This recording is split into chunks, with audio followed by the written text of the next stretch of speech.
Assalamu alaikum, hürmetli abunaçılar. Yine birinden bu olup koyup edik.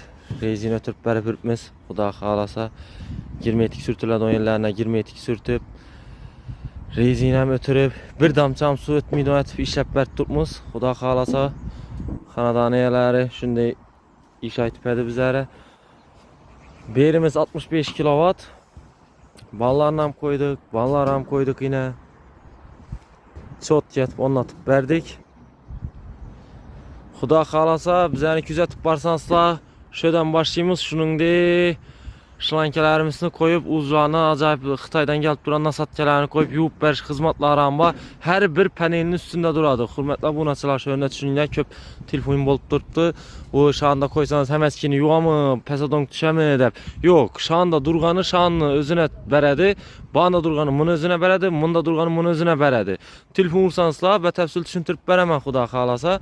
Bunlar hamsam şunun diyorladı. Bağlarımız da her yerde aylanıp sep duradı onun nasatkelerimiz var. Aylanıp sep duradı nasatkelerimiz. Şunu etip onlatıp beremiz Xuda xalasa.